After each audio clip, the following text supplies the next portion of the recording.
a igreja local e a comunhão dos santos, ou seja, daqueles que foram chamados para viver em comunhão com o Pai, com o Filho e uns para com os outros. E para isso, amados irmãos, vamos abrir nossas Bíblias novamente, lá na carta de Paulo aos Romanos,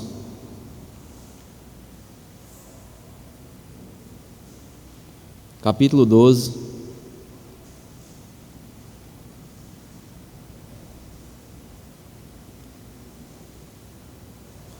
carta de Paulo aos Romanos, capítulo 12, versículo 3 ao versículo de número 5,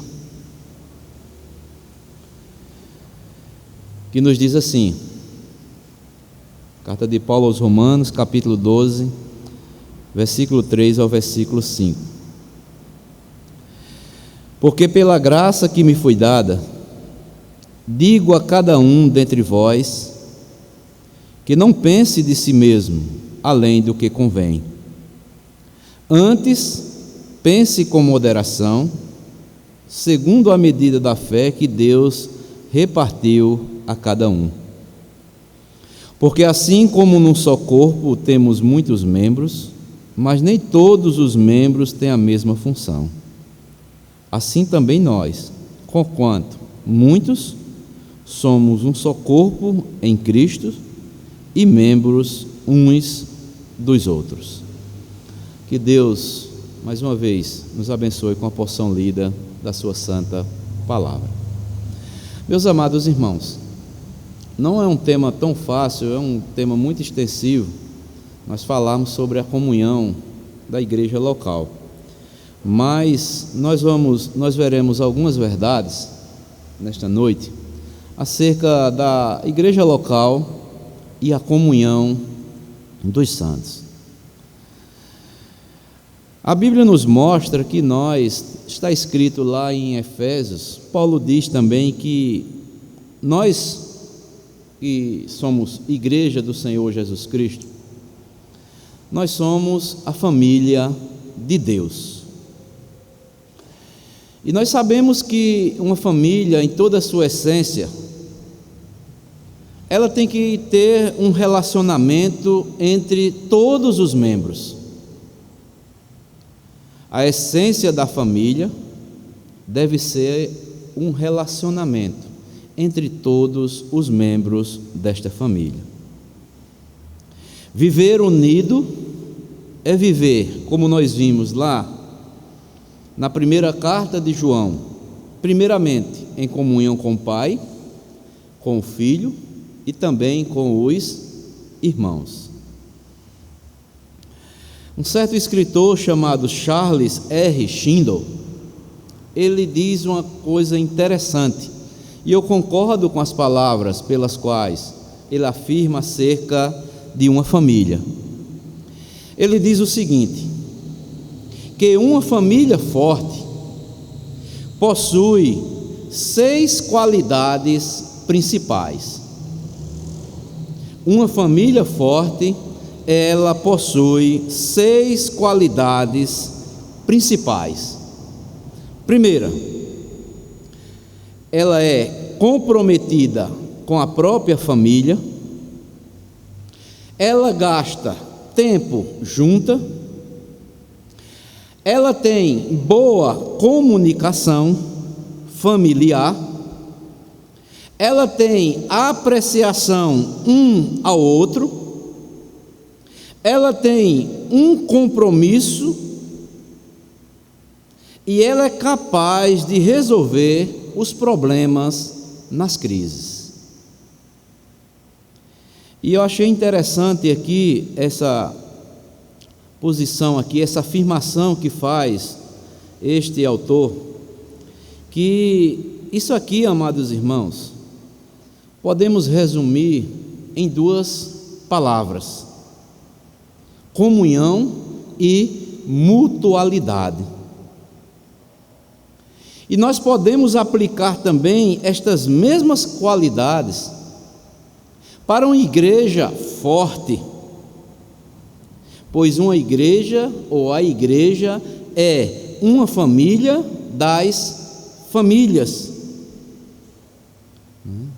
Aí eu pergunto, amados irmãos, parece até fácil nós dizer que somos uma família forte espiritual, mas requer muito esforço, como uma família cristã, como uma família espiritual que é o corpo de Cristo, como nós vimos aqui, o apóstolo Paulo afirmando aqui na carta aos Romanos, somos membros uns dos outros, fazemos parte do mesmo corpo.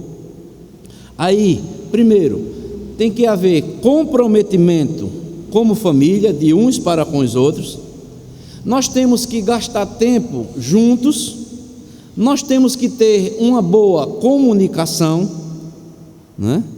Nós temos que ter uma boa apreciação uns pelos outros, ter um compromisso espiritual firmado na palavra de Deus e termos ainda a capacidade de resolver os problemas quando surgirem em meio a qualquer crise.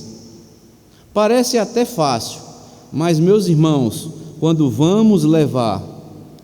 levamos para o lado prático, requer muito esforço, muito quebrantamento diante de Deus, para nós aplicarmos, não é? Estas qualidades que aqui eu citei segundo esse autor. Uma igreja que não desenvolve estas qualidades, diz assim o autor, vive uma crise de comunhão. E isto é uma verdade, amados irmãos. Se uma igreja não desenvolve, por exemplo, se não é comprometida, não tem um comprometimento familiar de uns para com os outros, se elas não expressam ou não têm apreciação uns pelos outros, se não tem um compromisso espiritual, né? Se não tem uma boa comunicação, se não gasta muito tempo junto uns para com os outros, como é que pode desenvolver ou ter uma comunhão eficaz conforme a palavra de Deus nos ensina? Então, amados irmãos, é muito interessante nós entendermos o que significa a palavra comunhão. Quando nós lemos nas Escrituras, a palavra comunhão é a tradução da palavra grega koinonia, que significa parceiro, companheiro ou participante. Comunhão significa parceria, companheirismo e participação de todos. Quando nós lemos no Novo Testamento, né, podemos ver principalmente no livro dos Atos dos Apóstolos, que é um texto bastante usado acerca da comunhão cristã. Lá no capítulo 2, versículo 42 em diante, né, havia comunhão espiritual mesmo da igreja naquela época. E nós devemos também desenvolver esta comunhão espiritual. Deve haver uma dedicação de tempo para orar, estudar a palavra de Deus, adorar a Deus, até no partir do pão, na comunhão. Esta é chamada de comunhão espiritual. Está lá no livro de Atos dos Apóstolos, capítulo 2, versículo 42. Mostrava também o quê? A comunhão em compartilhar as necessidades materiais de uns para com os outros. E eu fico olhando, amados irmãos, será que nós compartilhamos mesmo das nossas necessidades, daqueles irmãos que estão necessitados de uns para com os outros?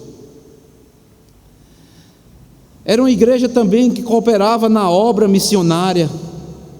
Havia união, havia unidade quanto aos alvos e propósitos espirituais que eles almejavam para a glória do nosso Deus. E ficamos olhando assim, como é que pode acontecer todas estas coisas? Tudo bem, para orar, estudar a palavra de Deus, prestarmos culto, tudo bem. Gastarmos tempo aqui no templo é um dever de cada membro.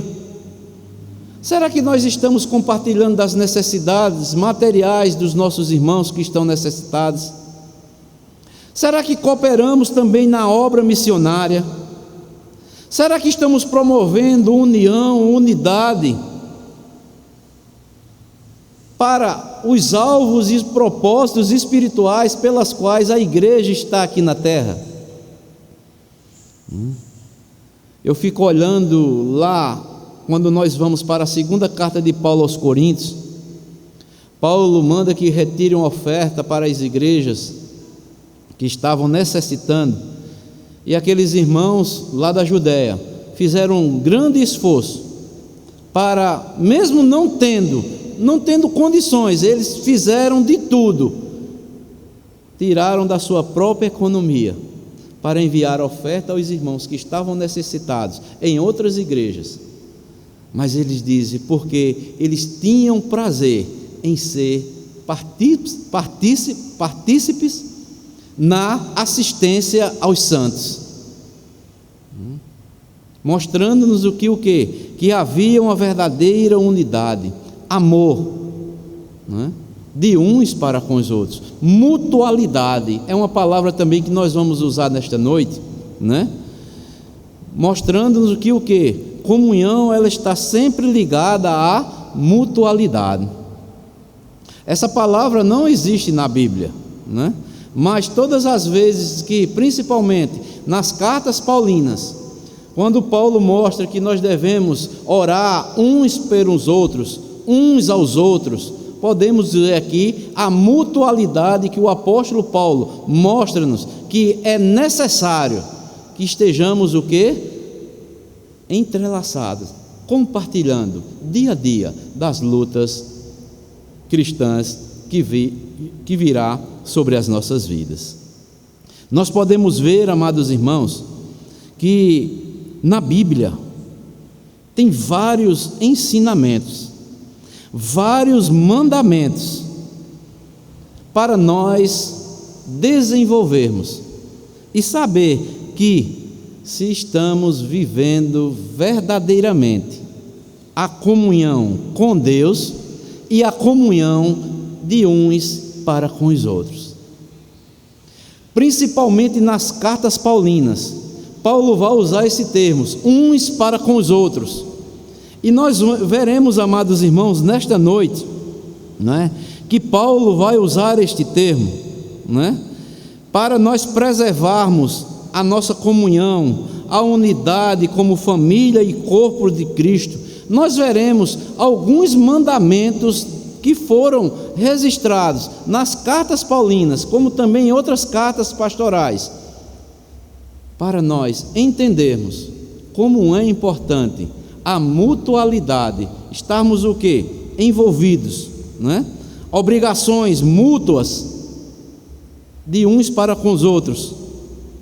Quando houver necessidade de ajudarmos um irmão que está precisando, seja de uma assistência espiritual, seja de uma assistência física ou material, nós ajudarmos, cooperarmos, estarmos ali junto com esses irmãos, e esses irmãos também que receberam esse auxílio, depois também eles devem desenvolver estas mesmas qualidades pelas quais eles foram assistidos junto com a igreja. Igreja local, amados irmãos, tem que ter envolvimento. E nós veremos aqui na Bíblia, pelo menos, alguns mandamentos, e nós vamos começar na carta de Paulo aos Romanos. Abram aí, já estão abertos aí, no capítulo 12 mesmo, não é? Versículo 10.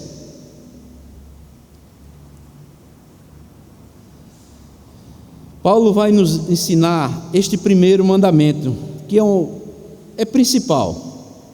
Ele diz: amai-vos cordialmente uns aos outros com amor fraternal, preferindo-vos em honra uns aos outros.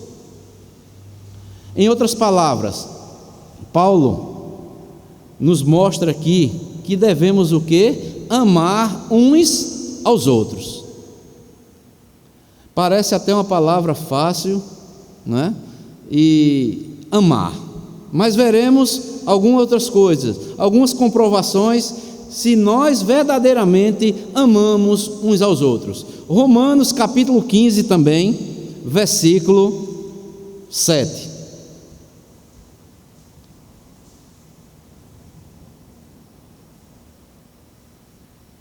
Que diz: portanto, acolhei-vos uns aos outros, como também Cristo nos acolheu para a glória de Deus. Em outras palavras, acolham a todos, aceite uns aos outros. Será que nós estamos vivendo uma comunhão que estamos aceitando mesmo uns aos outros? Romanos também 14, volta aí um pouco, versículo 13.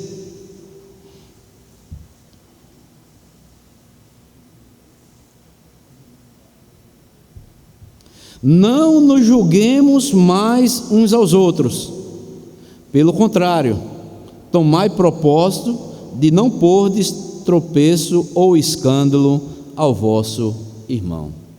Ou seja, deixem de julgar uns aos outros, amem uns aos outros, aceitem uns aos outros, como Cristo aceitou, como Cristo vos acolheu. Deixem de julgar uns aos outros. Mas também mais na frente, 1 Coríntios, capítulo 12, versículo 25.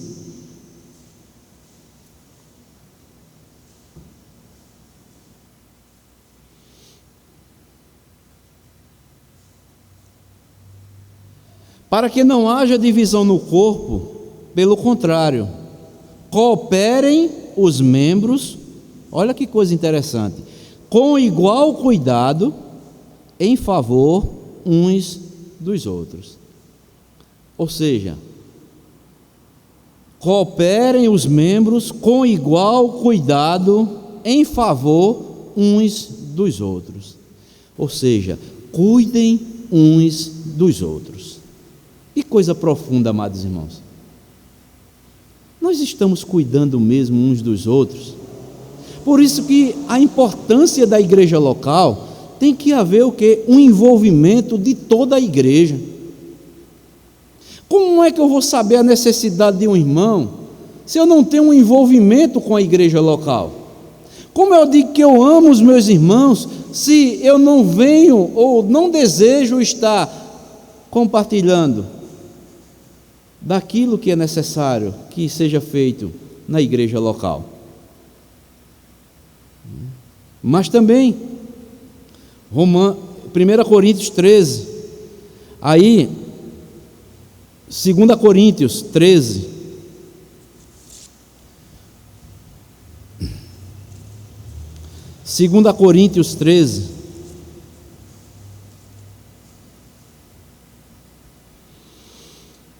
versículo 12.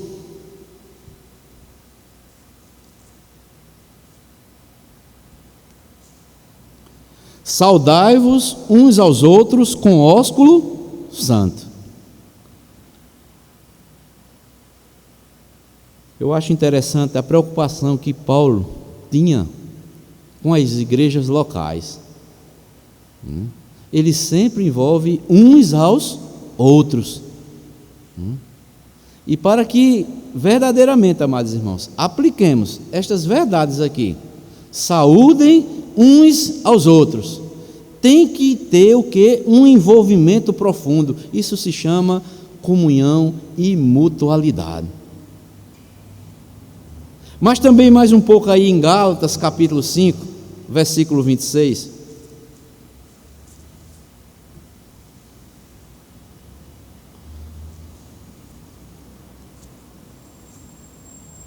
Isso são tudo mandamentos, amados irmãos, que nós devemos preservar na igreja local, para que haja uma comunhão e haja uma verdadeira unidade no corpo de Cristo. Gálatas capítulo 5, versículo 26. Que diz: não nos deixemos possuir de vanglória, provocando uns aos outros, tendo inveja uns dos outros. Eu acho interessante aqui, porque Paulo vem dizer aqui, olha, não deixemos possuir de vanglória, provocando uns aos outros, tendo inveja uns dos outros. Será que na igreja pode haver provocação na igreja? Pode algum cristão ter inveja um dos outros? Se Paulo está mandando aqui, amados irmãos, dizendo para nós não termos inveja, não provocarmos uns aos outros, é porque, na verdade, Deus quis que ficasse escrito para que nós também tenhamos esse cuidado. Porque não nos deixemos possuir de vanglória, provocando uns aos outros. E como isso é perigoso no meio da igreja? Quantas pessoas podem ter o quê? Querer se vangloriar. Seja um pastor, seja um oficial, seja do grupo de louvor, seja de qualquer parte que faz parte da igreja, de algum departamento. E isso vem a trazer o quê? Provocação de uns para com os outros. E vai gerar o quê? Inveja no corpo espiritual de Cristo. Para que isso não aconteça, Paulo diz: desenvolvam a comunhão espiritual.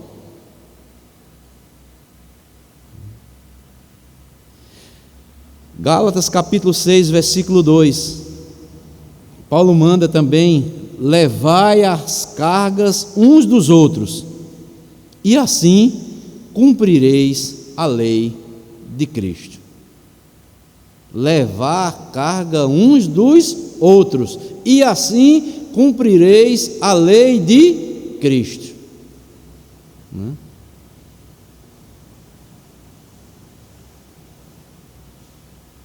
Levar a carga uns dos outros. Gálatas 5, versículo 15.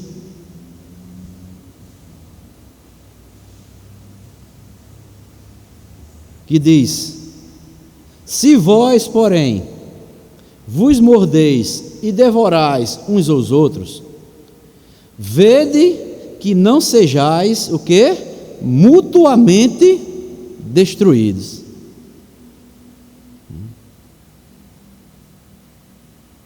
Se vos mordeis e devorais uns aos outros, vede que não sejais mutuamente destruídos. Ou seja, amados irmãos, não se morda uns com os outros. Mas isso pode acontecer no meio cristão? Pode. Não se devorem uns aos outros, porque levará vocês, sabe a quê? A destruição. Por isso que a importância, amados irmãos, de cada um ter a consciência, primeiramente, de estar em comunhão com o Pai, com o Filho, viver uma vida, andarmos na luz, estarmos envolvidos na obra, na igreja local, para que não aconteça isso. Porque se nós não tivermos primeiramente, amados irmãos, comunhão, uma vida de santidade diante de Deus, nós não iremos desenvolver esses mandamentos em nossas vidas. Agiremos na carne, e sabe o que é que vai acontecer? Mutuamente nós seremos destruídos. Não provoquem uns aos outros. Aqui em Gálatas Paulo diz: não tenham inveja uns dos outros, levem a carga uns dos outros, não se mordam e não devorem uns aos outros. Como é que eu, como ser humano, eu posso realizar ou desenvolver esses mandamentos na minha vida? Só primeiramente tendo comunhão com o Pai, com o seu Filho, com o Filho, nosso Senhor e Salvador Jesus Cristo, e só assim eu conseguirei desenvolver a minha o quê? Vida mútua entre os meus irmãos e as minhas irmãs. Se não for assim, amados irmãos, Como é que eu posso ser um cristão e vá desenvolver estes mandamentos se eu não tenho desejo, se eu não tenho prazer de estar envolvido na obra de Deus?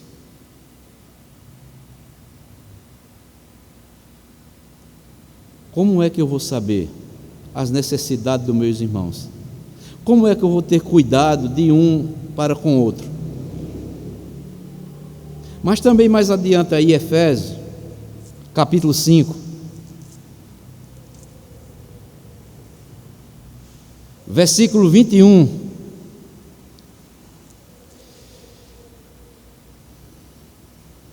Efésios 5, versículo 21, que diz assim: sujeitando-vos uns aos outros no temor de Cristo. Meus amados irmãos, será que nós nos sujeitamos mesmo uns aos outros?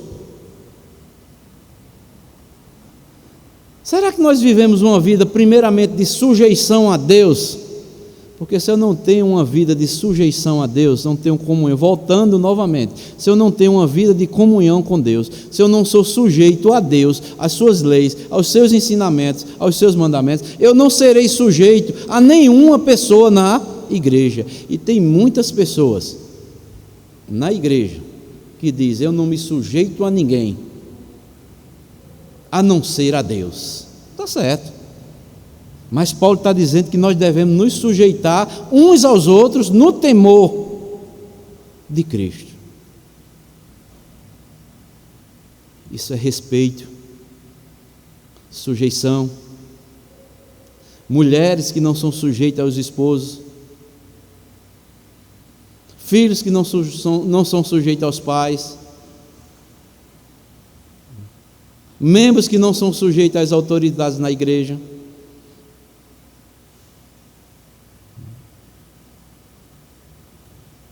Sujeitem-se uns aos outros. Mas também Efésios, voltando aí um pouco, capítulo 4, versículo 32, que diz: antes sede uns para com os outros benignos, compassivos, perdoando-vos uns aos outros, como também Deus em Cristo vos perdoou. Sejam benignos uns para com os outros e perdoem uns aos outros, como Deus nos perdoou em Cristo Jesus. Como é que eu posso negar o perdão, amados irmãos? Como é que eu não devo perdoar a quem quer que seja, se Jesus manda que eu perdoe até os meus próprios inimigos? Como é que eu posso dizer que eu tenho comunhão com Deus, tenho comunhão com a igreja? Que exemplo eu estou dando se eu não sou benigno?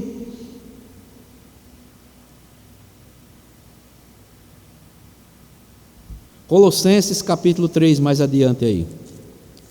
Colossenses capítulo 3, versículo 13.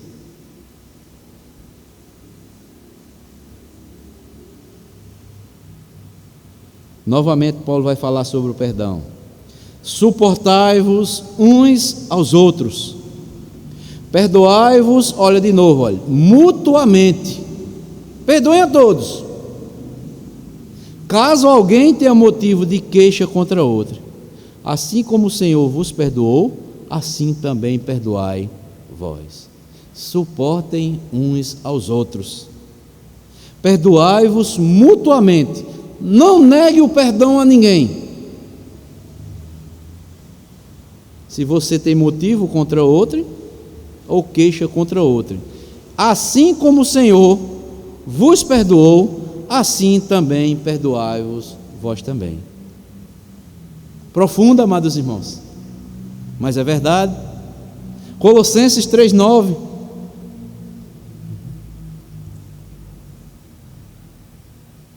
que diz o seguinte: não mintais uns aos outros, uma vez que vos despistes do velho homem com seus feitos. Será que um crente pode mentir? E por que Paulo está escrevendo aqui aos Colossenses para que eles não mintam? Não mintais uns aos outros. Sabem por quê? Porque você se despiu do velho homem. Mentira é coisa do velho homem. Mas você é uma nova criatura. Você não deve mais mentir.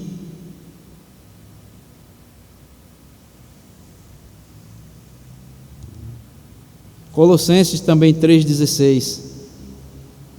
Ele diz: habite ricamente em vós a palavra de Cristo, instruí-vos, aconselhai-vos mutuamente em toda sabedoria, louvando a Deus com salmos, hinos e cânticos espirituais, com gratidão em vosso coração. Instruí-vos, ou seja, ensinem uns aos outros, aconselhem mutuamente uns aos outros. Será que nós temos aconselhado mesmo nossos irmãos em Cristo? Será que muitas vezes, quando nós vemos um irmão ou irmã, nós temos a capacidade de sentar ao lado daquele irmão, daquela irmã, e dar alguns conselhos espirituais pautados nas Escrituras? Ou muitas vezes diz: eu não quero nem me envolver com isso. Será que isso é comunhão, amados irmãos? Será que temos mesmo comunhão com o Pai? Instruam, ensinem, aconselhem mutuamente. Mutuamente é todos que estão envolvidos no corpo espiritual de Cristo. Ensinem, instruam, aconselhem. Isso é que é comunhão.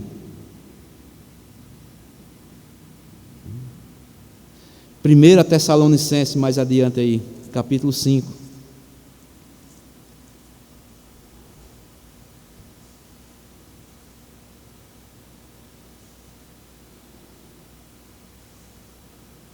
Que diz assim: consolai-vos, pois, uns aos outros, e edificai-vos reciprocamente, como também estáis fazendo.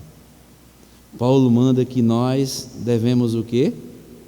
Consolar novamente uns aos outros e edificarmos uns aos outros.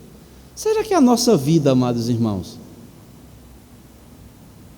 quando nós estamos com os irmãos, nós edificamos a vida de outros irmãos, ou daqueles que Deus coloca em nossas vidas para falarmos da sua palavra?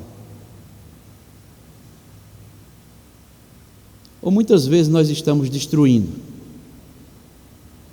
Edificai-vos reciprocamente. Os Tessalonicenses estavam fazendo, como também estáis fazendo.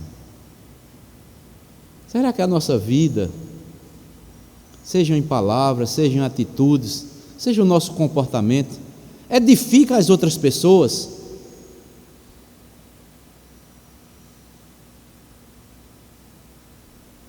Agora, mais adiante, na carta de Paulo, ou melhor, na carta de Tiago, lá, Tiago capítulo 4,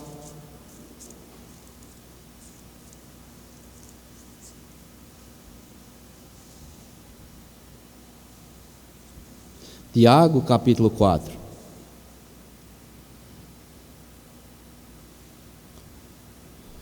versículo 11. Gosto muito da carta de Tiago, é uma carta prática. Ele diz: irmãos, não faleis mal uns dos outros. Aquele que fala mal do irmão ou julga seu irmão, fala mal da lei e julga a lei. Ora, se julgas a lei, não és observador da lei, mas juiz. Não falem mal uns dos outros.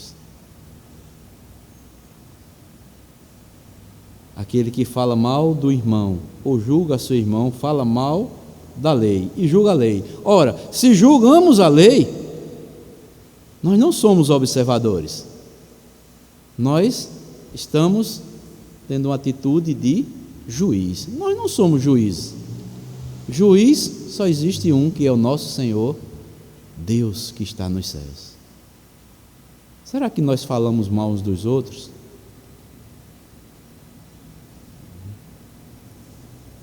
Tiago 5:9.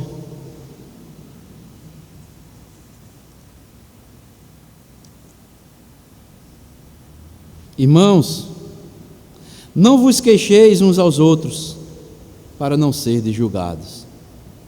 Eis que o juiz está às portas. Nos queixamos muito, amados irmãos, da nossa igreja, nos queixamos dos irmãos, nos queixamos dos pastores, no caso aqui temos dois, né? Mas aquele pastor, olha, eu não me edifico com a pregação dele. Aquele outro, olha, eu também não me edifico. Isso é queixa. Aqueles oficiais, olha, não tem jeito. Aqueles irmãos daqueles departamentos, amados irmãos, eu vou ser sincero, eu estava meditando, vendo esses textos, me colocando diante de Deus, dizendo: Senhor, tenha misericórdia de mim. Porque é profunda, amados irmãos. A palavra de Deus, quando nós lemos versículos como estes e tantos os outros que nós lemos, se nós não estivermos em comunhão com Deus, com o nosso Senhor e Salvador Jesus Cristo, nós não iremos colocar em prática estes ensinamentos, estes mandamentos. Quantas vezes, amados irmãos, nós nos queixamos tanto muitas vezes da nossa igreja. Uma coisa que Deus ama é a igreja local, pois ela está nessa localidade. Sabe por quê? Porque Deus assim o quis. É a comunhão dos santos, é o lugar que Deus escolheu aqui neste bairro, para nós cultuarmos a Deus, para nós adorarmos a Ele.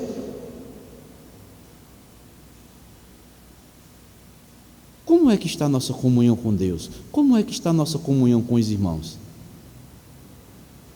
Vivenciamos mesmo uma comunhão como Deus quer?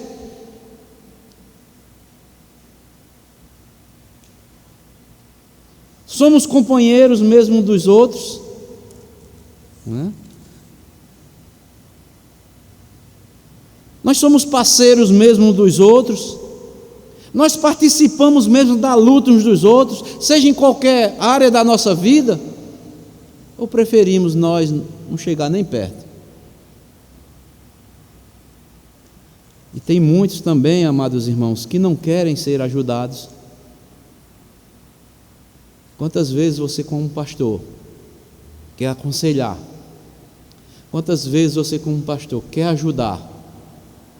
Mas muitas das vezes recebemos um não.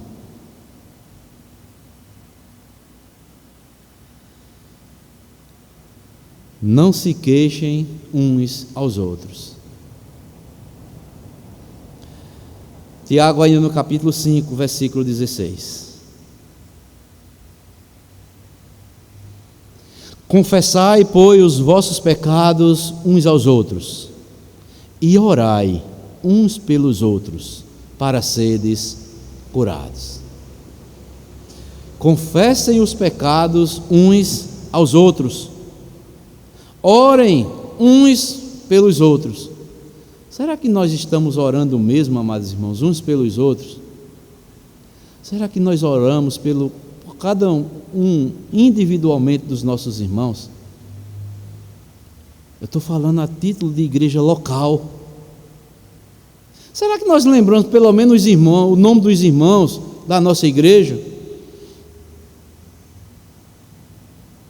Procuramos saber porque o irmão não veio, ou está em falta com a igreja.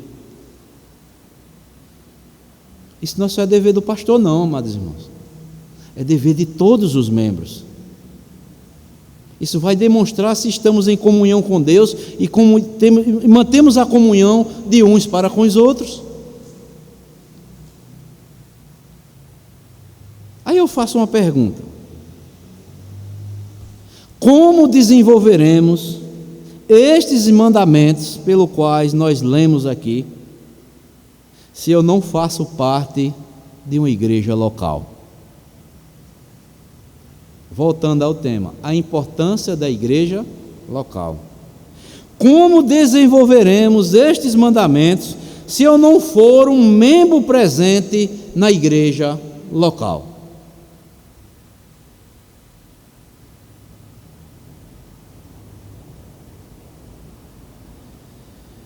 Amados irmãos, verdade é que a igreja local, ela só manifesta sua comunhão com Deus e entre os irmãos por meio da mutualidade, quando há um envolvimento mesmo de uns para com os outros. Vou repetir, viu? A igreja local, ela só manifesta ou desenvolve sua comunhão primeiramente com Deus e entre os irmãos por meio da mutualidade.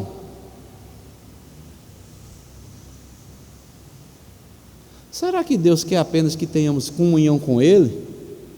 É isso? Não, a Bíblia diz que devemos ter comunhão uns com os outros. E se eu tenho mesmo comunhão com Deus, eu terei o quê? Comunhão de uns para com os outros. Eu vou amar meu irmão, eu vou aceitar meu irmão, eu vou deixar de julgar meus irmãos, eu vou ter cuidado com meus irmãos, eu vou saudar a todos, independentemente, eu vou acolher a todos, eu não vou estar provocando meus irmãos, eu não vou ter inveja dos meus irmãos, eu vou ajudar ele a levar a carga dele, e ele também vai ajudar a levar a minha carga.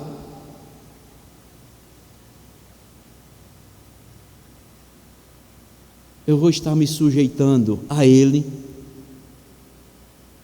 porque no reino de Deus é diferente do mundo. Você quer ser o maior? Sirva mais. O mundo aqui não, que nós vivemos. Mas Jesus Cristo quer ser o maior de todos, esse sirva mais.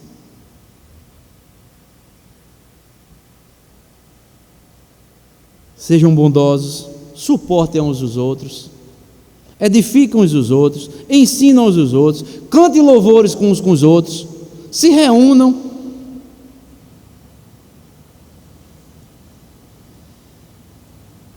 Podemos afirmar, amados irmãos, que a comunhão com a mutualidade é a vida da igreja.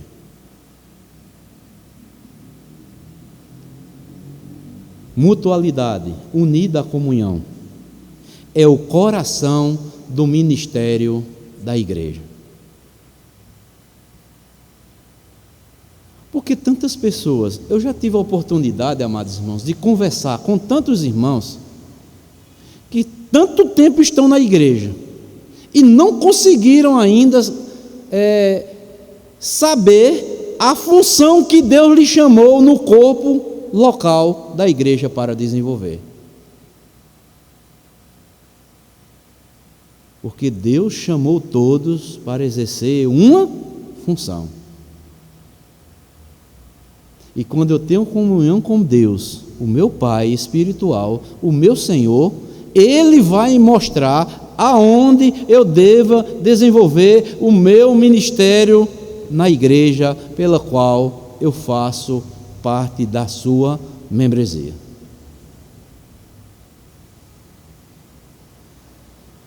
Portanto, amados irmãos, é uma palavra rápida, breve, acerca da comunhão. Eu fiz questão de trazer no sentido prático, para que nós nos vejamos como igreja. Eu entendo que houve essa pandemia e muitos aí estão, né, com receio de vir até para a igreja. Mas uma coisa, amados irmãos, eu digo uma coisa: há muita coisa ainda a ser feito na igreja do Senhor Jesus Cristo. Como o pastor Rubens falou certa vez, se com a pandemia desta o povo se ausenta da igreja, fica receoso de vir para a igreja. Imagina uma perseguição religiosa, no sentido de fechar as portas. Se vier o decreto para fechar as portas da igreja, será que nós vamos nos reunir ainda ou não? Ou ficaremos apenas ociosos em nossos lares? É um desafio. Tempos difíceis virão. Os dias que estamos vivendo estão sendo esclarecidos cada vez mais.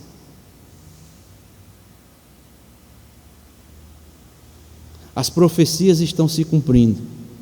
Mas uma coisa eu sei, que a igreja, ela deve manter a comunhão com o Pai, com o Filho, com os irmãos e se envolverem na obra cristã. Não podemos parar. Por isso a importância da igreja local, amados. Deus é tão misericordioso ainda, que nós oramos para que as portas voltassem a abrir e possamos cultuar novamente como nós estamos cultuando. Graças a Deus, cada vez mais está chegando os irmãos, estamos revendo os irmãos novamente, adorando de forma coletiva a Deus, mas precisamos continuar exercendo os nossos ministérios que a igreja deva desenvolver. Ao nosso ministério pessoal, ao ministério de oração, ao ministério de evangelização, ao ministério de visitação, ao ministério do ensino, ao ministério do culto, pelo qual o pastor já está ensinando a questão do culto nos nossos lares, ou melhor, na nossa igreja, seja local, seja nos nossos lares, ao ministério social da igreja, ao ministério também de aconselhamento. Sabendo de tudo isso, que ministério é mordomia.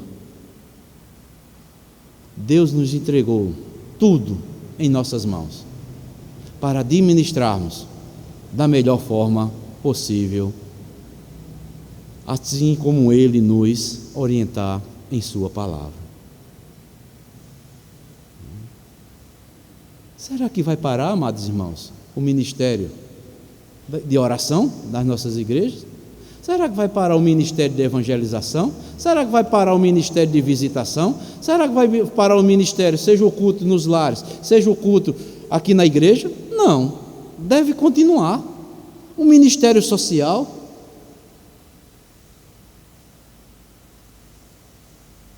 aconselhamento.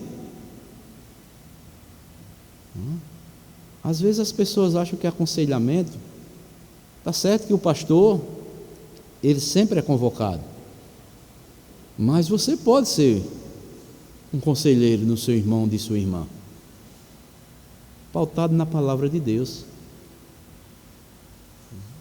Talvez tantos estão na igreja, e Deus está mostrando a eles esses ministérios, e eles não estão desenvolvendo. Sabe por quê? Porque não estão em comunhão com Deus, e Deus ainda não despertou a chama em seus corações. Precisamos, amados irmãos, ter comunhão com Deus, aprofundar nossa comunhão com o Pai. A igreja local, pelo qual nós fazemos parte,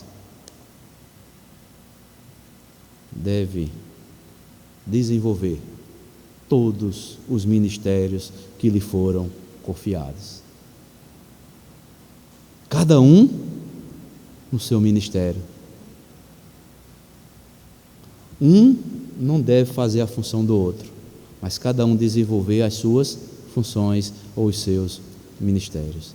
Mas isto requer, primeiramente, uma vida de comunhão com Deus, com o seu Filho, e um envolvimento de uns para com os outros. Que Deus nos ajude, amados irmãos, como igreja local, a desenvolvermos uma comunhão verdadeira, sincera, para que assim possamos desenvolver, como igreja local, os ministérios que foram confiados a esta igreja. Na próxima semana, se Deus assim permitir, nós vamos meditar um pouco acerca dos ministérios que a igreja deva desenvolver como igreja local. Que Deus abençoe a todos, em o nome do nosso Senhor e Salvador Jesus Cristo. Amém. E Ele nos conceda graça e misericórdia, para que nós possamos sempre iluminados as nossas mentes, por intermédio da palavra de Deus, e que façamos tudo isso para a glória do nosso Deus. Que Deus abençoe a todos, no nome do nosso Senhor e Salvador Jesus Cristo. Amém.